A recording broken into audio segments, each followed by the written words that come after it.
Nah ini teman-teman, latar belakangnya adalah gini. Karena saya sudah berkecimpung lama di dunia UMKM, usaha mikro, kecil, dan menengah, bahwa problematika orang saat ini menjalankan usaha, ya, satu, banyak yang menjalankan usaha asal jalan tanpa fondasi bisnis yang benar. Ya, yang kedua, banyak yang menjalankan usaha dengan permodalan yang transaksi-transaksi yang dilarang. Salah satunya saya sebagai muslim, transaksi dengan modal yang ribawi dari perbankan atau membagikan hasil dari tadi ya, bukan dari laba bersih tapi dibagikan dari uang yang diinvestasikan sekian persen. Nah, itu nggak boleh, itu transaksi ribawi ya. Dan ternyata teman-teman sekalian, apalagi di masa pandemi ini menghantam para pelaku UMKM, 70% UMKM mati suri gara-gara dihantam corona ya. Bahkan karena saya adalah ketua koperasi ya, waktu itu dari dinas koperasi datang ke kantor saya cerita bahwa di Jawa Barat lebih dari 50% koperasi yang akhirnya mati suri, akhirnya bahkan ada yang terpaksa harus menutup usahanya karena tadi ya terkena dampak dari pandemi. Termasuk ini di Bekasi, tadi ada orang Bekasi ya. Ya, ada ribuan orang yang akhirnya terkena PHK ya gara-gara dampak dari corona ini. Maka ini kesempatan. Boleh jadi buat orang lain ini adalah satu masalah, tapi bagi mereka-mereka yang optimis bisa jadi ini adalah satu peluang. Bekasi hadir tuh Kang Ade ya.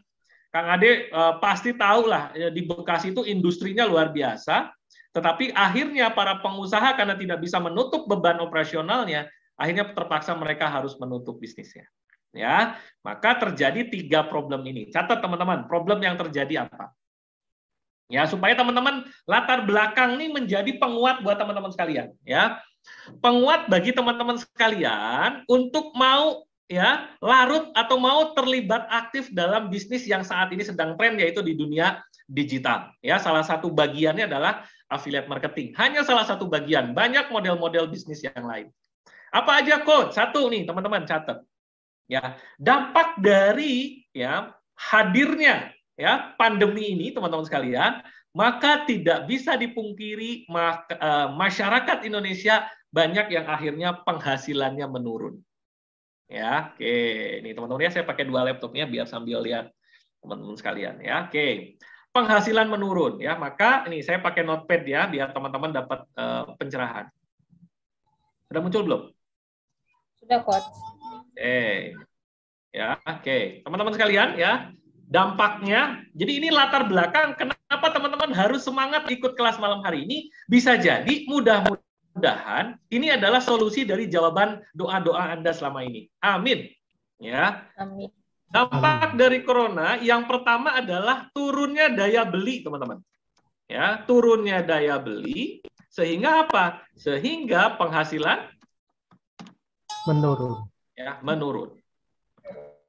Ya, penghasilan menurun. Jelas ya? Ya, kenapa? Sehingga orang turun daya belinya. Kenapa? Karena mungkin meskipun orang ada uang, banyak yang akhirnya menahan karena ketidakpastian. Betul? Ini kapan selesainya gitu ya, Teh Ab ya? Iya, betul. Ya, yang katanya ini udah PPKM level 1, level berapa sekarang ya? Ya, tetap masih ada kekhawatiran. Ya, tetap ada kekhawatiran-kekhawatiran ya. Oh, udah level 3 ya. Oh, mengerikan banget ya, pedas banget. Ya, teman-teman. Jadi ini teman-teman, problematikanya turunnya daya beli. Maka jelas, langsung aja saya langsung solusinya. Solusinya apa teman-teman? Ya, tingkatkan daya jual. Udah gitu doang. Berarti apa teman-teman? Yang dulu jualannya kayaknya mudah, nah sekarang mungkin perlu ada ilmu tambahan. Maka kuncinya kalau Anda pengen mampu memenangkan persaingan di era seperti ini, maka Anda harus belajar ilmu tentang cara berjualan yang kekinian. Nah, itu teman-teman sekalian ya.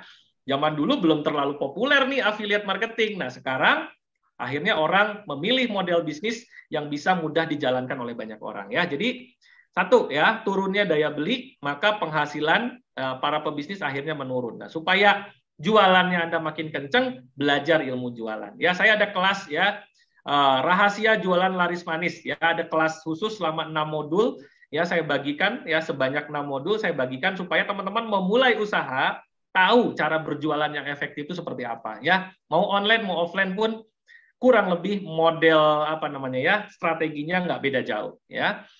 Nah, yang kedua teman-teman sekalian, problematikanya apa? Banyak orang yang tidak bisa menutupi biaya operasional. Bahkan, nah ini kalau rumah tangga nih, banyak yang akhirnya mereka tidak bisa menutupi biaya hidupnya. Penghasilan yang mereka dapatkan saat ini tidak bisa menutup biaya operasional. Istilahnya apa? Lebih besar pasak daripada tiang. Siapa di antara teman-teman yang mungkin pernah mengalami ya, pengeluaran Anda lebih besar dari pendapatan Anda? Ayo, siapa yang pernah ngalamin tuh? Ya, uang yang masuk ya lebih sedikit dibanding uang yang keluar. Oh, wah, Bu Nursida, saya Mas Slamet. Tuh kan teman-teman ya. Ini tidak bisa kita pungkiri, betul nggak dampaknya? Ya kan? Ini Mbak Rina nih ya, Mbak Rina cerita ke saya, Coach, dulu saya bisa penjualan itu 500 sampai 1000 transaksi. Sekarang paling sekitar 100 atau berapa gitu ya. Ya akhirnya apa? Yang tadinya sudah nyaman, sudah bisa menutupi operasional perusahaan, akhirnya apa ya? Terpapar ya dengan kondisi saat ini. Ya, tidak bisa menutupi biaya operasional. Kira-kira kalau lama kelamaan ini terjadi terus, apa yang terjadi Mas Ayat? Riba tuh. Iya, akhirnya apa? Ya, akhirnya pendarahan. Ya, dengan pendarahan akhirnya apa? Utang sana, utang sini. Akhirnya apa? Akhirnya pinjemlah ke bank, akhirnya mengambillah transaksi yang diharamkan. Ngeri. Kenapa Coach Helmi ngomong riba terus? Yes, ya saya sudah hampir 10 tahun lebih ya. Oh, pinjol tuh. Ya pinjol malah jadi populer ya. Ya, ngeri teman-teman ya. Jadi sudahi. Ya, sudahi. Saat ini sudah tidak lagi ada transaksi-transaksi yang dilarang, transaksi-transaksi ribawi ya. Dan saya doakan semoga teman-teman income-nya lebih besar dibanding pengeluarannya, bahkan bisa menabung, bisa berbagi, bisa bersedekah, bisa berbagi banyak kebaikan. Amin ya rabbal alamin. Amin. Itu teman-teman. Ya, mumet kena riba tuh, kan? Iyalah ya. Ya itu tadi hidupnya sempoyongan, nggak karuan dan sebagainya. Ya, Anda lihatlah kemarin ya beberapa bulan yang lalu di televisi ya, sampai orang hidupnya nggak jelas gara-gara transaksi ribawi. Jadi solusinya teman-teman, kalau Anda pengen lepas dari riba adalah salah satunya adalah jualan. Gitu teman-teman. Alhamdulillah Bu Cucu belum pernah mengambil pinjam ribawi. Alhamdulillah Bu Cucu. Ya, saya 500 miliar Bu Cucu. Kebayang nggak? Ya, gitu. Ya, Alhamdulillah saya bisa selesaikan waktu itu dalam waktu kurang dari 5 tahun. Alhamdulillah. Amin ya. Jadi hidup lebih tenang, hidup lebih berkah kalau kita tidak ada transaksi-transaksi ribawi. Ya. Maka mudah-mudahan malam ini menjadi solusinya. Betul ya, Mas? Betul, Bos. Oh, tuh, Mas Iman, kapok. Iya, harus kapok. Kalau saya kapok bingit, ya. Itu, teman-teman, ya. Dan yang terakhir, apa dampaknya? Dampaknya akhirnya hidup bergelimang dengan urusan ya, berkutat dengan urusan utang yang semakin membesar. Mau tobat, Coach? Harus dari sekarang ya. Dan Anda berproses ya, karena solusinya cuma 3. taubat, jual beli, sedekah. Taubat, jual beli, sedekah. Saya seminar kemana-mana tentang lepas riba cuma 3. Vertikalnya, hablum minallahnya adalah taubat, ya, perbanyak istighfar aja yang paling mudah, gitu ya.